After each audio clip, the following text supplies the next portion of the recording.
Share Micah, among those OC family members who were inside that Suburban, we know that 2 kids are now being treated inside the pediatrics unit here at Loma Linda Medical Center, and we're told both of them are in serious condition.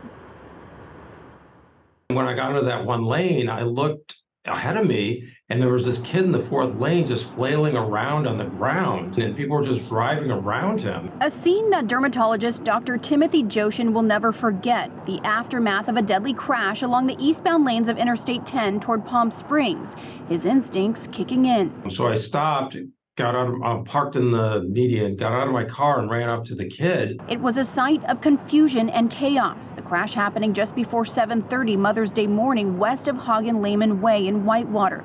Paramedics had not yet arrived. I may not be the best person there. I'm not an ER physician, but I'm going to be a heck of a lot better than somebody who has no training at all. And if you can just be there and just hold pressure and do the things that you know to do, it's better than nobody being there. Officials with CHP say a Tesla and an older model Chevy Suburban collided, causing the Chevy to crash into the center divider and overturn. 6 people inside the Suburban were ejected. 3 of the passengers died, including an 8-year-old and 12-year-old girl and 31-year-old Cecilia Villalobos of Anaheim. 4 passengers suffered major injuries. By the grace of God, they had that nurse. She seemed like an ER nurse who was really helping things out. That was Juan Cornell's wife, Ruth, an ICU nurse. She didn't want to go on camera, but tells KTLA she first ran to the aid of an 11-year-old girl. She's like, there's no paramedics. There's nothing. There's nobody here yet. And she's like, pull over, and she just ran off. In the red Suburban, there were 9 people in an 8-passenger Suburban. CHP is now investigating who is at fault after getting conflicting reports from both surviving drivers.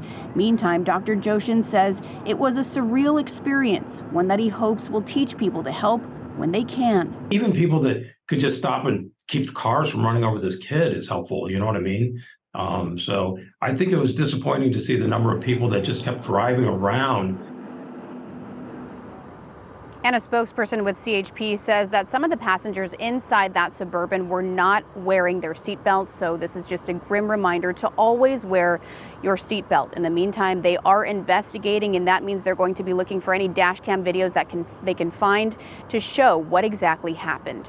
Reporting live in Loma Linda, I'm Shelby Nelson, KTLA 5 News. Shelby, thank you.